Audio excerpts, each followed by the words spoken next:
Hey everyone, and welcome to another episode of Thorn and Wine. I am your host, Caitlin Brower, and I'm so excited to be back after another week. I think I took last week off, but hey, that's the loveliness of this podcast. I'm just doing it when you guys need to have the best and the latest and greatest football content coming your way. So I'm so excited for this episode because I'm having someone on tonight who has been a huge supporter of me with Third and Wine, but also my previous podcast, The Real Football Fans of New Jersey. I've been a huge supporter of his for a very long time, and it's been an absolute pleasure watching him grow in his career with his content, everything that he's been doing. So without further ado, I would love to bring on my guest, Bobby Skinner of Talkin Giants. Bobby, it's lovely to see you. Thank you for joining me. It's always good to jump on. And yeah. As Talkin Giants has gotten older, I get a little sentimental about like the first year of it, which was 2019. And our first t-shirt ever was that Danny Dimes t-shirt. I remember you and Katie. I do have it. Being like, I remember it sold like 30 shirts and you were a few of them. And I'm so excited to sell 30. And now if a shirt sells 30, I'd be disappointed. You're disappointed, I know. But I be back there. I get sentimental looking back at like the 2019 like Giants and Talkin Giants, no matter how bad that year was, because it was like the start of like Talkin Giants. But it was so good because I feel like during that time, probably from 2018 to 2019 was when I started building up really, like we had Real Football Fans in New Jersey, but I started diving into that Giants community out there and really talking to people, but also football. But it was just so good to listen to you and Justin and really understand the Giants, like peeling back every single layer. We can be Giants fans and we can understand what's going on watching week after week, knowing the players, but the detail that the two of you go into has been tremendously helpful for me as a fan, but for all just football lovers. So that's why, immediately off the bat, I loved listening to you guys because it was just so intriguing, everything that you've done. So I am truly a proud original follower of you guys. And just week after week, you continue to deliver the best of the best. I would say for you, your name, Giants is in the name, but football content out there. So with that being said, Bobby, where can my followers, they definitely know already, but let them know, where can they find you? Where can they find Talkin Giants? Yeah, it's just basically at Talkin Giants everywhere. Twitter, Instagram, Facebook, YouTube. We even have a TikTok, which I don't think we've posted from it in like 3 months. But yeah. But it is out there, and I know it's stupid of us to not use it. But yeah, basically at Talkin Giants everywhere, and then my Twitter's at Bobby Skinner _. Where love that. I need to start tweeting a little more in the off season. I've kind of like let myself hit a little summer break. Yeah, I mean, honestly, I think the summer break is totally normal. It's totally natural, but there's a lot going on, and clearly, we're going to get into some things tonight, but you just got to, I don't know. I feel like I take some breaks here and there. I feel like I go on like retweeting sprees where I'm just scrolling. I'm like, haha, that's great. That's funny. And I just like, there's like 6 retweets in a row. And I'm like, Caitlin, you actually have to like tweet now too. So, but it's cool. We can all take a summer break. I know, you were just away. You had a great vacation. I hope it was awesome. I'm looking forward to taking at least some time off this summer, but it is summer. It is hot. I'm wearing a sweatshirt, but that is okay. So let's get into the episode. So just real quickly, kind of just like what's going on in the NFL right now. Like we'll definitely dig into some Giants stuff because I want to pick your brain, of course, on that. But, I always look at, latest news, trending topics. So I guess probably the biggest thing that, came up like prior to the show tonight. So the NFL is investigating the Colts cornerback and kick returner Isaiah Rodgers for possible violations of the league's gambling policy. So clearly a trend we're seeing since Calvin Ridley, was found guilty of this and missed out an entire season. But we're seeing more and more players. Obviously, no one learns their lesson. So apparently this sportsbook account was opened under the name of an associate to Rogers. And then we're looking at 100 bets were placed on the account over a certain amount of time, including Colts games. So he's not really out of the woods for, just betting on sports, but he was actually doing it on Colts games as well. Looking at $25 to $50 in range here. But there was at least one 4-figure bet. So I know this is a lot. This is a lot of details going into one news story, but I got to ask you, Bobby, do you think that NFL players should be allowed to gamble on sports, not the NFL? Sports, yeah, but I think the rule is like they can't do it within team facilities. Didn't the Lions players Right. stop because they were gambling on other sports within the facilities, but they only got like a 6-game suspension compared to like the automatic Right. that they get Yeah. for football. But they're still technically not allowed to. It's still technically written out there that they can't do it. There's still Oh, rules okay. behind See, it. should they? Sure, but I also don't mind the NFL like not letting them blur the lines, being like, no, just don't gamble on anything. Right. Like, and listen, is it hypocritical by the NFL because they have all the DraftKings sponsorships and stuff? Absolutely. Well, that's what I was going to add. It's everywhere. It's printed everywhere for them. I get it's hypocritical, but it's like I have no sympathy really for maybe the Lions guys who were betting on like other teams and stuff like Right. that. Like, and I think they may have not been made the most aware. But if you're betting on the NFL, like everyone knows that, like, and then your team, the Colts, like you're playing a dangerous game when you're doing that. And that's just what he got caught for. Like, I'm sure he was, trying to give his tips to buddies or anything when it was inside info. Right. So I kind of don't have a ton of sympathy, although it is a little hypocritical by the NFL.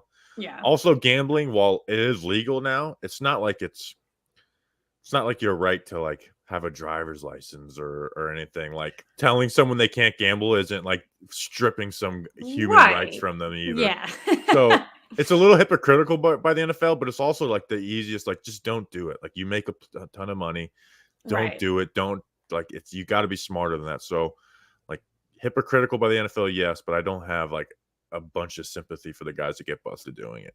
Yeah, I don't really either. I mean, everything with Calvin Ridley. So here's the shitty thing too. So everything with Calvin Ridley happened. He comes out and he makes this, I read his full bylined article. I forget where the publication it was in. It was probably something like the Wall Street Journal or something. And it was really good. Like I actually had like some sort of sympathy for him going in, but now with other guys doing it, they're just going to kind of be like, well, yeah, it's the same thing that happened to him. Like I have mental health problems. I did this by accident. So like that's kind of where like gets shitty in my opinion, because now you're going to get guys that just either do it and get caught or are just doing it because if they do get caught, they have an excuse on the back end.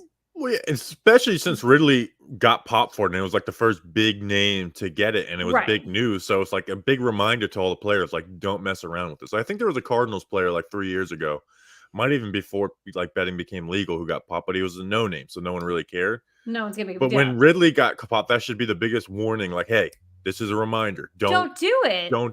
Just don't do it. Right. And I agree, where people will probably use the same excuses, even though the NFL is not going to be lenient with them. No. It was like when Robert Mathis got busted for PEDs, and he said like it was a fertility drug, so me and my wife could have a baby, and then everyone else, like, remember Golden Tate did it? Yeah, and so did Golden Tate said it was for his fertility for his wife, and he had a baby like a month before he got popped. Right. Yeah. It's funny to see the excuses sometimes. Yeah, it definitely is. I mean, like, I guess in the world that we live in, sports gambling is so it's there. It's apparent. Everyone is doing it. So you kind of have to see, like, what can we hold these players accountable to with an organization that's clearly funding so much money into it, the marketing side of it. Oh, yeah. I mean, it's everything. Our podcast, DraftKings has like been the number one sponsor for like 3 years. And why wouldn't they be? It makes sense for them to go and do it. And that's why you just see them everywhere. You see it's everything. So I just think it's interesting. I mean, honestly, their own games? Of course not. You don't want them gambling on that because The Lions, I had a little bit of sympathy for those players. Like it was different sports, but this guy betting on his own team, like I have no sympathy for that. Well, that's what Calvin Ridley was doing as well. Like there was a couple instances where At least Ridley was like out of the building in a different state when it was happening. But also, like, what are you doing betting on the foul? Oh, they're not that good. What are you doing? Like, I don't know. Like, what are you doing there? So, but yeah, all right. So happy to, get your insight on that because it's clearly we're seeing it unfold and we're going to see the arguments come out that yes, these players should be able to gamble maybe on other sports inside their, whether it's inside the facility or outside the facility or on, football itself, which is crazy, but we're going to see the argument. So happy to get your thoughts on that. All right. So, Bobby, what is the latest with Talkin Giants and how are you guys prepping for the 2023 season? So this is the slow time with obviously for like you have to kind of create topics. So now 4 years in, we've had built in like episodes we do where it's like in 2 weeks we're gonna take a quick like a peek at next year's draft, which is insane. But it's like at least it gives us a 2 weeks. You guys do that a lot, and it gives me a lot of anxiety. I know the reason we do it one is to keep the show fresh, but also like if we did what a lot of like Giant and we stay twice a week, like we can't if you go like we're not going to ever go back to once a week, right? It's just I can only talk about Saquon Barkley's contract every so like on. Well, we're going to talk about it tonight. Yeah, obviously when like I'm on another podcast, like it makes sense, but like your the mail we're going to personal. Yeah, it's like we can't do it the same show every single week, which is like a lot of times. So like we did Giants' biggest areas for improvement on today's show. Right. Look at other stuff. We do a 4th of July mailbag. So but we are basically ready for the season, right? Like on Sunday, I put together a little bit like, training camp. We do an episode every single weekday. Like kind of put together a tentative schedule for that. So that's why it's like I enjoy these 2 months. It's nice and fresh air, but it's also like I'm always excited for training camp to come around the corner. And there's all these new offensive pieces. I'm excited to see them too. Did I lose you?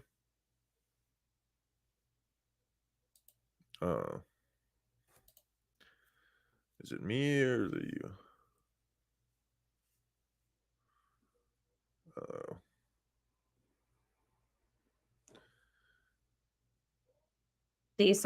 I'm back. Sorry about that. Oh, you're good. I was worried it was on my end. I went and pulled up the video and was like, nope, it is me 100%. So apologies about that. Yeah. So no, you were obviously talking about like doing your training camp videos, every day of training camp. So where do you guys, I know you guys usually plan and you go to a lot of things. So do you guys have that set in already or no? We're waiting for the Giants to release the training camp schedule. Right. Hopefully they make it. Last year they gave us 11 practices, which was really cool. Oh yeah. Which was and last year because of COVID was the first time we ever got to go to training camp as a show. Right. Which was really fun to do. I think maybe because it was fresh, but I thought that was some of the more enjoyable content. It's because it was truly like a 9-to-5 job. We were looking at you don't have the stress of wins and losses. It was just like going to practice, talking to people, and enjoying yourself. So we're waiting on that, but they have joint practices with the Lions in Detroit. We're thinking about taking the van and I think you guys should. If the Lions practices are open, we will be taking the van to Detroit, despite Justin not wanting to. I told him just go to sleep in the back bench. Well, if you need a sub, I will sub in for Justin. That's what I was also thinking. Is like if we get a group of people who just want to jump in the van, like let's bring a party to Detroit. I think there's more than there's many of us that are more than qualified, so we will hop in on Justin's. I'm telling you, I have Justin on the show next week. I'll tell him I'm taking. Yeah, give him a hard time. Like anytime I have an idea that's a little like strenuous, he's like, nah. Yeah, he's like, I don't want to do that. And then Justin, of course it would. You definitely go to Detroit, of course, and think about all the good things that happened in that van. I know that sounds a little creepy, but you guys had Andrew Thomas in your van. And you want to know what? Oh my God. When I brought up interviewing Andrew Thomas in the van, Justin was like, I don't get it. You know what? I was like, I'm telling you, the people are going to love it. I literally had to be done in the van. I had to you posted on your story. I had to backspace 1,000 times and be like, wait a minute, is he really in the van with them? No, no, no, no, no, no. Like that's a lie. And he was. I loved that for you guys. It's my favorite thing. I know you have it pinned across your profiles too. That just makes my heart happy when I see the two of you just interviewing him in the backseat. It goes from, me arguing with Giants fans in January of 2020 that we need to draft Andrew Thomas and move Nate Solder to right tackle. We don't want Isaiah Simmons. Arguing to a couple years later, he's in our van answering questions about his birthday. Absolutely. And it's just it's a full circle moment there, of course. So, Bobby, here's a question from someone on Twitter. What do you think the probability of Joe Judge getting fired November 27th? As long as it's after November 26th, because that's the game I'm coming up for this year, which is that Giants-Patriots game. Yeah, exactly. And I am undefeated in Giants games I attend, and that'll be our. So why don't you come to all of them? Because I want to keep that streak alive.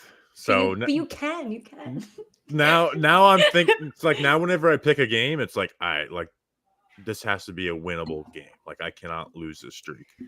You should come to a really hard game. Like come to a Dallas game so we could just beat them. Yeah, that's true. W on the count. You should have come to that game. We were there. I think we're all going to week one. Yeah. That's not even me being just a fan. Like I actually do think the Giants are going to win week one versus Dallas. But I'm also like a history nut. And especially now that history nut with the Giants. Of course. And it's like, yeah, do we hate Joe Judge? Yeah. Do we want him fired? Yeah. But it's like, it's still kind of cool to be like, hey, his return to the stadium where he was the head coach for 2 years, I was there for that. So of course, like I was. We were both there for Eli's last home game. That was when we first met. That was very cool. Yeah. And then this was on accident, but I was at Tom Coughlin's last ever win for the New York Giants, which was Monday Night Football versus the Dolphins. When Odell had the toe drag touchdown and then the big long one on Monday Night Football. Yeah. I was remembering that season. I wanted to know if I was there for that last win, but actually now that you say that was the Monday night against the Dolphins, I was. Yeah, it was in Miami. We were I was gonna say I was not there. Yeah, we were a half game out of the division lead with 5 games left, and thought we were going to win the division that year, and then they lost 5 games in a row. I mean, it's not surprising. Nothing is, but. We have not spoken one-on-one like this since the draft. So I've seen everything that you guys have produced from Talkin Giants. I've seen the commentary from everyone under the sun. But as much as I don't want to go back 1,000 years, I do want to talk about the draft with you as you are an expert in this field. What are your top 3 takeaways from the New York Giants draft? Well, I've repeated this line probably a million times, is the Giants got 3 players that were mocked to them at pick 25 in the first round. Yeah. Like John Michael Schmitz was the most mocked player to the New York Giants in the first round. And I thought he was the best interior offensive lineman in the class. I thought he had the second best just film of offensive linemen in the class. And they got that guy at pick 57 without having to trade up. Loved that pick. That's the happiest I've been for a pick since Andrew Thomas. That might be offensive line bias in me, but I was John Michael Smith. I'm an offensive line girl, obviously. When I buy, I love the line. Yeah, I remember Grump. The football Grump is someone who I like to talk draft with. Yes. And in the middle of last year, I just kind of just the only person I messaged him to watch. I was like, check out this John Michael Smith guy, and then we saw him down at the Senior Bowl in Alabama. And he just was awesome down there. And it kind of all right, I'm in full bloom love with this guy.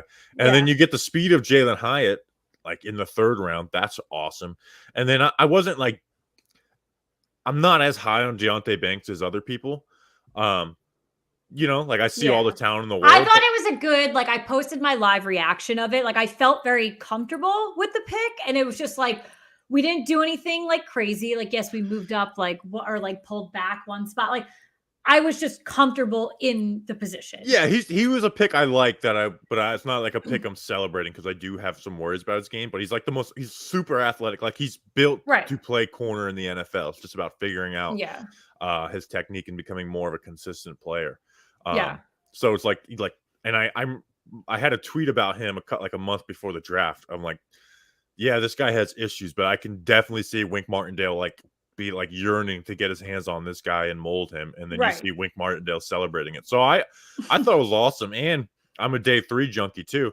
I love day 3. Like Eric Gray, the running back out of Oklahoma. I Right. actually think that guy has some juice. The corner out of Old Dominion, he's 6'2" and can run like just as good as anybody. Like he's a ball, like he's not very good right now, but he could be. And then the safety out of Houston, Javarius Owens, I think he can come in and compete to start right now. That speaks Right. a little bit to the weakness of the safety outside of McKinney. But like Oh, there is. It's a huge question mark. So yeah, you're not like but wrong. I fell in love with this draft. Like I Yeah. truly fell in love with this draft. Like it was probably the most fun I had talking about a draft since we drafted Thomas and McKinney. It was a draft that I wasn't expecting to fall in love with. I was going into it. I gotta say, like I look at people's mock drafts. I never mock draft because I don't even know. I just don't do it. But I'm about a week out from the draft, and I was just like, I really don't know what the Giants will do, but I feel confident that I don't know what they're going to do.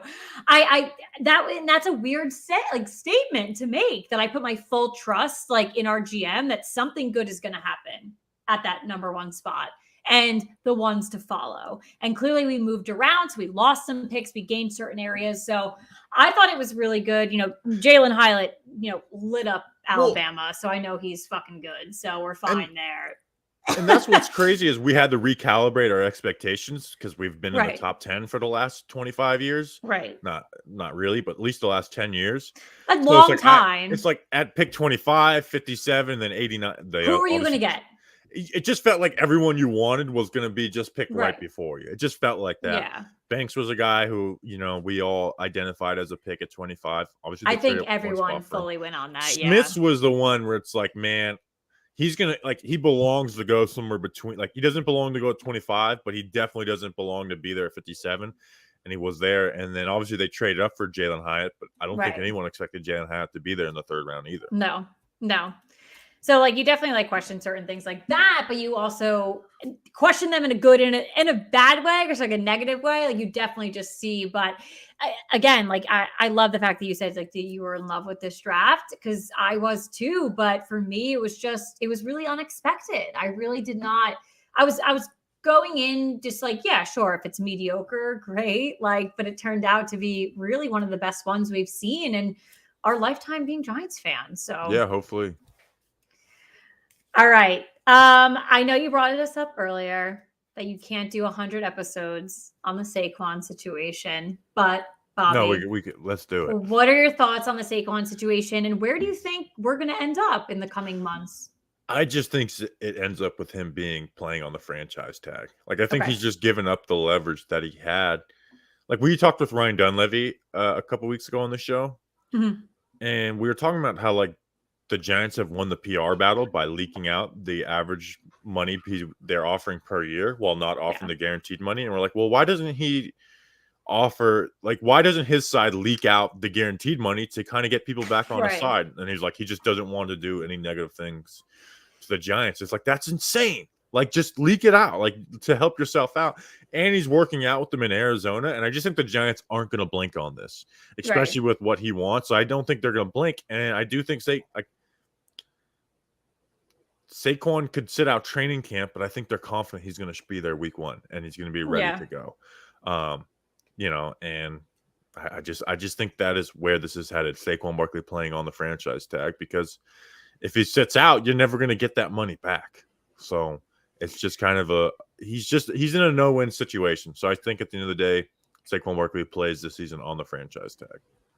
Well, I mean, if we fall into a situation where they do end up paying him, who is at, and there has to be players that are at stake then. So who are the main players at stake? Because we have to move things around to pay him. So in that scenario, what does that look like, do you feel?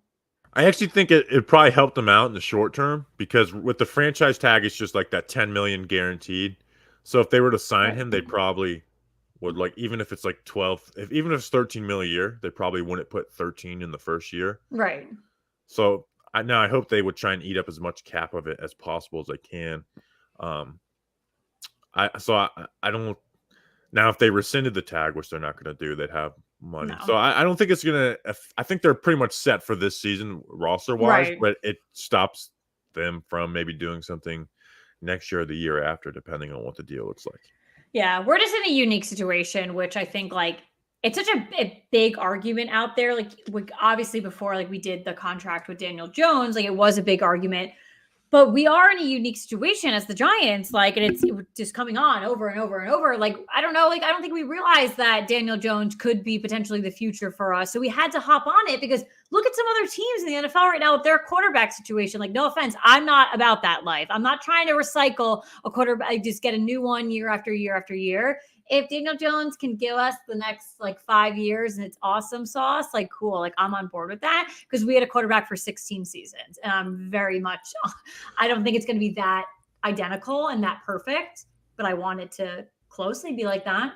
I know, and it's we're I think we're close in age where it's like we really haven't dealt with like my The brothers. shit show of My quarterbacks. yeah, it's like I don't know what it's like to like even having Daniel Jones like after 16 years of Eli. It's like, man, this is really weird having someone not number 10 go out there on purpose. Yes. And Eli never missed a game too, which like added to it. Where we were ready to like kill people when he was benched for Geno Smith, and rightfully so. Oh, I literally was like on my way to It was the like, most Karen I've ever been. Where I was Oh. commenting on the Giants Facebook like Oh, how it was outrageous and a disgrace. Oh, I yeah. boycotted watching that game. Oh yeah. I was I've full never blown. been so angry in my life about Same. sports than Yeah, I was than I was Eli unwell, like unwell. Or no, not just sports, Bobby. Like any life happening, life event, current event, anything. I have never been more angry. Oh man, I listened to Mike Francis, and I don't even live in New York, but I remember listening to Mike Francis's like 15-minute monologue on it. I didn't turn him off. I had him on the ride home. I was coming home from somewhere and I had heard the news and I turned him on immediately, got home, opened up like on the computer and just listened to him, listen to the people call in and bitch. And I was like, should I call? And I didn't. And then I took to Twitter. You couldn't even go live, I think, at this point. So I just recorded a long ass video of me just going on.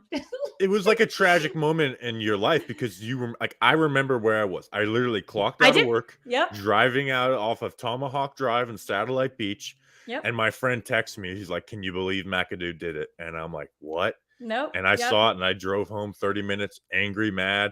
Yep. Went home, listened to Francesa, watched Eli tribute videos, and was like a wreck. Had like a sad a wreck. moment. I mean, I had a sad girl moment. Yeah. I was, cussing on Snapchat for Ben McAdoo to be fired. I lost my mind because of Eli Manning.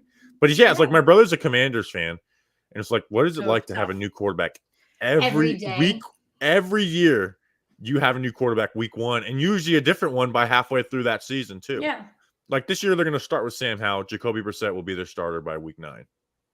Well, yeah, because apparently something I didn't put it in the thing, but apparently Ron Rivera says that he doesn't think Howell is going to start. Oh my, see exactly. Like and then I can't deal with that. And it's before I started Third and Wine. I feel like with Katie on Real Football Fans in New Jersey, it was a conversation every week of what team was dealing with this quarterback situation of having to drop to their backup, whether it was for injury or for something else, and then going to their third string. Like, I just feel like we are in a good position. So people can like bitch all they want, but I feel like we had to pull the trigger on Daniel Jones because what else would we have done then? I don't know. I'm not looking for someone in this draft, or I don't even know. Like, I'm not mentally prepared to be a team like that. Also, tanking doesn't work. Like, no, I think the only number one, like since Peyton Manning, the only first overall picks to win Super Bowls as quarterbacks for their team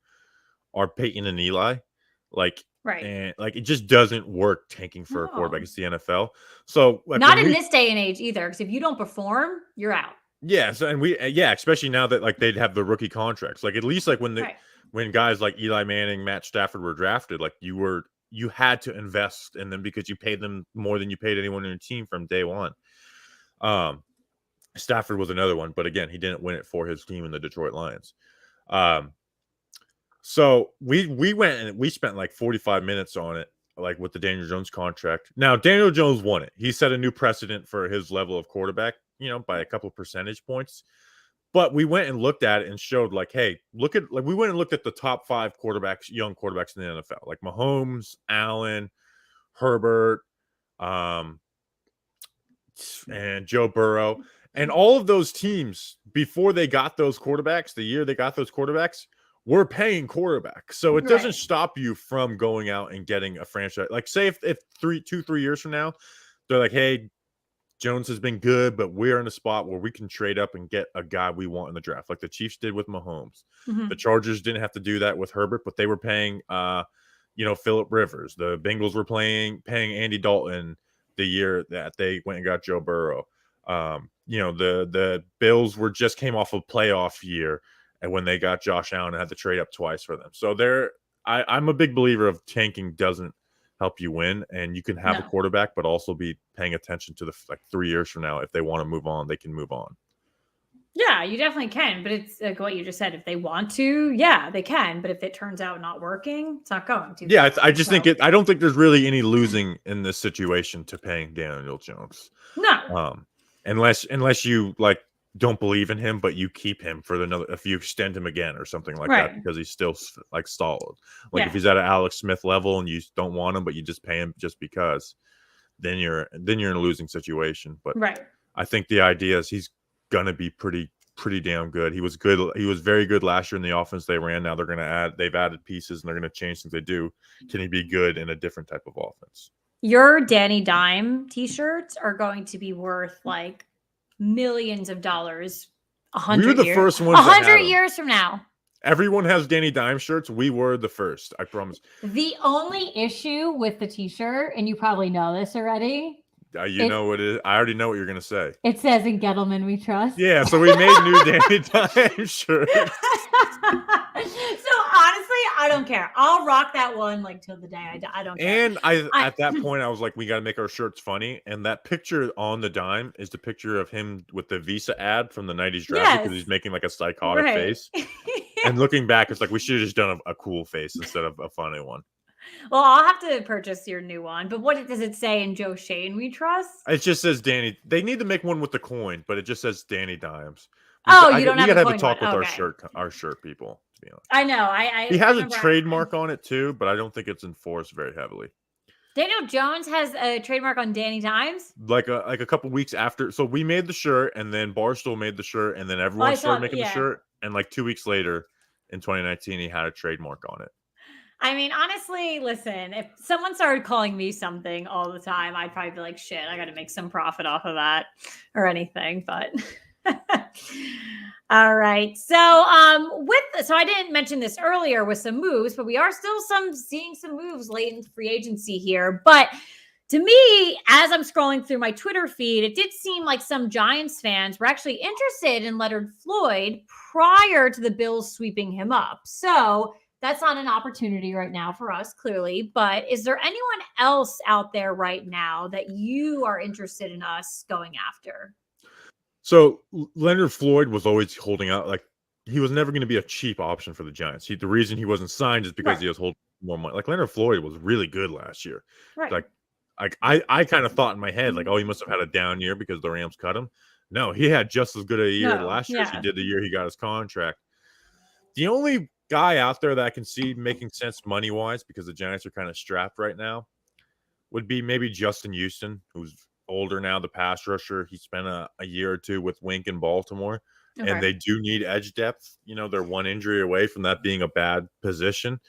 And they have Azeez Ojulari, who was injured like 8 different times last year. Justin Houston is really the only one out there. But I also see them doing a Fabian Moreau type signing. Okay, that'd be interesting. So I don't have a name for you, but I can see them bringing in some type of guy like Fabian Moreau. Again, maybe even just Fabian Moreau. Like, I don't think Fabian Moreau signed anywhere. I don't think he did either. That's why I'm like, which is weird. You think like in a league that needs corners at all, like at least a guy who played halfway decent, like was serviceable last year. Yeah, isn't on a team. Let me look. It's a hot free agent still. Yeah, it's a hot free agency class. And I think some people forget that. Like, going into prior to the draft, there was a lot of people on that list, and you're right. There's some people that are still just kind of floating at this point. Like, it's not everyone was swept up yet. So Could be Fabian Moreau, so who knows? Yeah, I don't think it's going to be anything flashy unless like Justin Houston is the only one I could see happening. Yeah. All right. Well, I'll timestamp this, and if it comes to It'll life, I probably end up will. being Jalen Smith again. They'll bring Jalen Smith back in for camp. We will see. We'll see for sure. All right. Well, Bobby, I always do on my episodes my favorite segment ever. It is called Wine It Out. And I let my guests take their time to complain about anything. It's a play on wine, it's a play on whining. So please take the spotlight now and whine about anything you want. Gosh. I said I was going to think about. I actually did like think of it, but I'm like, you complain about anything. I'm not a big complainer. You know what? I feel like my guest. Oh, I remember. I found. I'm gonna. It's not sports related. That's fine. Fucking rent. I am trying to find a new place, and everything is insane. Preach. Rent is insane, and I've lived in a bunch of different places. Like there was a point where it's like I was moving every freaking 6 months, right? And I've got a decent little place right now, but I just want to upgrade. You know, I've gotten a decent size raise since I moved into this house. It's probably the longest place I've been here for like almost 3 years, and it's just I want to find a little bit of an upgrade, and rent is just insane. And I'm never doing roommates again, so that kind of screws me a little bit. But I also was always limited in where I could live because DirecTV and NFL Sunday Ticket, you can't get that everywhere.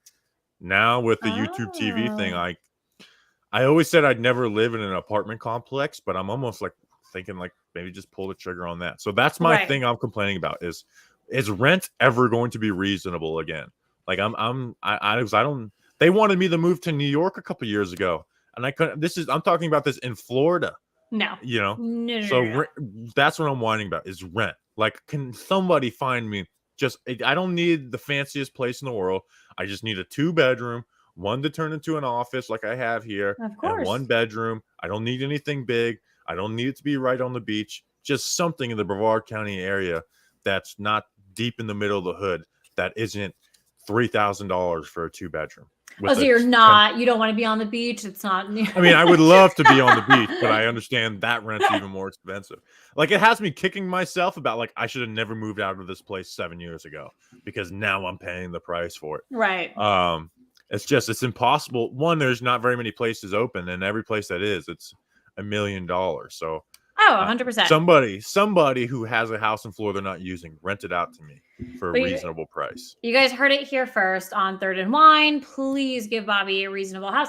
I 100% agree with you. So I am actually house hunting right now, and it is a goddamn shit show in New Jersey. So I am talking about I've lost deals to people that are paying all cash. I've lost people that are going $100,000 to $200,000 over asking price. I can't deal. Yeah, that's the other thing is it's like it doesn't make any sense to try and buy a house for myself right now. So it's just like I'm looking for rent, but rent is freaking just as insane. They are literally on the same scale. So the housing market right now is just absolutely. It's just not. It's not doable. So is it ever going to go down? Because like I hear everyone saying like it's not the right time, but is it like, well, is it just going to? I think we're going to see. I know it's not going to go up. I don't think. I think we're going to see a swing in like about 6 months. So while I am struggling with you right now, my advice to the both of us is just to hold on, maybe grab another glass of wine and just deal with the stress. Deal with it. Putting cash in the coin jar. Just wait. That's what I'm doing. See? So like, that's what I'm doing as well. So like maybe in a couple months to a year, I can go to the people that are doing all this crazy stuff and just be like, screw you. I'm not, I don't know. Or when it goes down, I'll just be in a 15-bedroom McMansion on the beach next to you. That's what we'll be in a couple of years. Yeah, that's we need to get all of Giants Twitter to pitch in just for a Giants Twitter mansion. I mean, I think that's ideal, and it can be like a TikTok house. Like we all do our content creation there. Yeah, that sounds fun. And then you know how we get annoyed by takes on Twitter, and then we're getting annoyed by those people in our house. But it would work for a couple months, I think. I think there's like a certain group of us that like understands like everyone and their boundaries, and the people that don't, we would just like lock them in the basement. Like that. Like yes, here's a question: do you ever listen to Twitter Spaces? I do. And I've actually, I must say, so I got a shout out to another Giants content creator. So I must shout out New York Giants Revival or New York Revival, excuse me, because they Yeah, do those all are our New York guys. sports. They put on, so Eli puts on really good spaces. And I must say, I've joined them a couple times and they've given me the mic. So I very much appreciate that for sure. And I've gotten a ton of followers from it. So I really appreciate it. That being said, there are other ones that I've joined and they're absolute dumpster fires. Yeah. So my question is, do you think because that when they first started, they were huge. Like I remember when Right. like there were like 1,000+ people in there, like former Right. Giants and stuff, and then they've kind of slowed down where it's like so I don't ever like I don't ever listen to them, but I always see on the top of my screen, and I'm like, I wonder if like should we be utilizing this? But I don't know. Yeah. But So Justin did say you gained a yeah. lot. Like he said, he like one of the most followers he ever gained was from like that big Twitter space that they did with like Tynes and all them. Yeah, so I know we were talking like before the show, my boyfriend used to be big and used to do a sports gambling, Twitter account. And they utilize space. That was their big thing, spaces. And he'll still go on again. It's not in season, it's college basketball. He does a lot and he gets a ton of engagement through the spaces. I think it makes sense for people that maybe don't want to show their faces. They just want to talk, they just want to listen, they just want to understand who are the top like creators in the space, who knows what they're talking about. Because like full transparency, someone can get the mic and you can tell within 3 seconds they have no idea what the hell they're talking about. So that's a quick, I don't want to follow that person. Or if they do, you're like, yes, 100%. So I think you guys should. My only advice is that you have to really learn how to moderate it. That's Yeah. my thing. The only time I've really listened to Twitter Spaces in the last like year and a half is after Nets playoff losses. I'll go and listen to the Nets fans, and it just gets me angry because I'm expecting like to sulk with people, and it's just like, oh gosh, Nets Twitter has the same idiots that Giants Twitter has too, and I'm Right. listening to these people. Right. But I still sit Yeah. in there for like an hour just sulking. It's like I have to sulk with this Nets playoff loss with somebody. Yeah. So I've done football ones and I've done the Giants ones. The only funny thing about like the spaces too is that like you see people in there that like just tweet half the time and you get to hear what they actually sound like. And it's like if you're already beefing with them like in the feed and then you finally get to say who they sound like, it just gets worse for them probably. Yeah. But I think they're good. But yeah, I guess my only advice to you guys, you just have to learn how to moderate them. You have to pass the mic off. You have to make sure that you want certain people to speak and things like that. So I think you guys you would get a ton of people listening in, I think. But well, maybe that's something we'll try and do a little more. I say definitely. that and probably won't do it. Well, it could be one of your ideas. And if Justin shoots you down. See, I think it's an idea that I should give to Justin. Like, hey, this is you do this. It's your idea. Yeah. Like, And Justin, like, you do the Twitter spaces.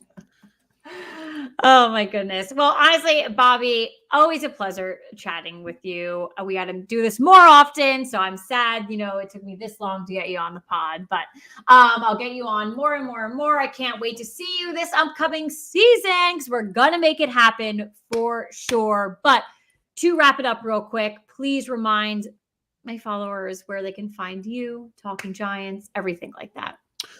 At RRFNJ. Do you still have the Real Football Fan in New Jersey, or did you just translate it into the third? Yeah, so no, everything is now 3rd and 1. I remember seeing you like, oh, you're canceling. I was like, oh, that's sad. And it's like, oh, she's still doing her the third and 1. Yeah, so it just translated over to 3rd and 1. It's just at Talkin Giants everywhere, Yeah. whether it's whatever your favorite social media platform is. Yeah.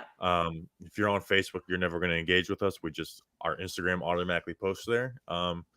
And TikTok, you can follow us there, but we're never gonna post on there. So Twitter, Instagram, and YouTube at Talkin Giants. Instagram, and YouTube. Okay, awesome. Well, Bobby, thank you so much for joining me on this episode of Third and Wine. I really appreciate it. Thank you to everyone who tuned in. It seems like we got a bunch of people on YouTube and Twitter, so I appreciate everyone who got locked in. And I will catch all of you on the next episode of Third and Wine. So, thank you. Thank you.